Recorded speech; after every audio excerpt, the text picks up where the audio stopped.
嗨，我是 Dawson，一个喜欢思考的创意人。今天这一集内容有点长，你一定要看完，因为看完之后你就可以知道为什么有人年纪轻轻就可以很有成就，而有些人呢过了大半辈子还是一事无成。这一集的知识点你只要看明白以后保证你终身受用。最近我跟我一个许久不见的朋友见面哦。那这个朋友呢，在我念书的时候他可以说是人生的胜利组又高又帅，功课又好，女朋友又漂亮，然后在学校就是那种风云人物。所以我记得以前我就问过他，我说你这么厉害，这么受欢迎的秘密到底是什么？他就跟我讲了，他说他会把所有事情都列好计划，然后严格的去执行他的计划。照理讲这种自律的人他的人生应该是顺风顺水的，对吧？不过因为我常年都在国外很久没有跟他联系，那最近回来台湾，我们又联系上了。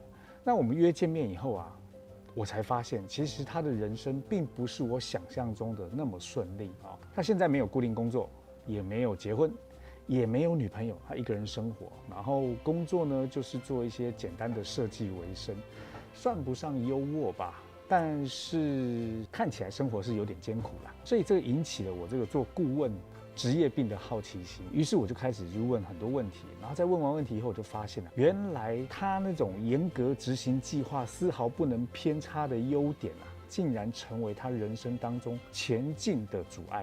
很多人为了自己预设的人生剧本，读了很多书，吸收了很多知识，只是聪明到最后，他根本不敢去尝试任何错误。甚至一点点偏差失误都不准。但是追求成功难道就不能有任何失败吗？追求严格执行计划难道就不能有任何调整空间吗？很多时候成功的反面不是失败，而是什么都不做。当我遇到难事的时候，当我犹豫要不要去挑战的时候这句话总是给我勇气跟力量。其实每一次的成功开端都是一种尝试。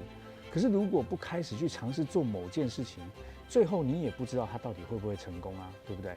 尝试的过程可能很痛苦，而且会令人想要放弃，甚至怀疑自己的能力。但它至少都在你的勇气下推进着，哪怕只前进1公分，时间久了，它还是有可能会到达终点的，不是吗？反观用同样的时间在思考着完整计划，然后留在原地，那你的生命还能够等待多久呢？我记得Michael Jordan 有一个广告，他说我有9000次投球不中，我输过了不下300场的比赛，我投丢了26次的制胜关键球，我的一生失败是一个接着一个，但这就是我成功的原因。我可以接受失败，但我不能接受没有尝试这件事情。哇，这部广告给了我很大的震撼。我因为这件事情我还去看了他的自传，他就在书里面有讲到一段，他说他每次走出困境的时候都是因为他爸爸讲的一句话。他爸说你的任务就是想办法把所有的坏事变成好事。讲到这里我总是有一种感觉就是如果有一天当你感到生活枯燥乏味的时候，你有没有想过去尝试一些新鲜的事物，尝试一些新的事情？如果活着是一种状态，一种过程，那或者是说活着是一种经历的话，不断尝试就代表活着的意义。前半生不要怕，后半生不要悔。活着就要尝试不断的尝试一个不曾尝试的人生，可能不会有什么风浪，但你也会在原地踏步，不会迈出那一步，不是吗？所以现在我很想要问大家你做过最酷的人生体验到底是什么？欢迎在下面留言跟我分享。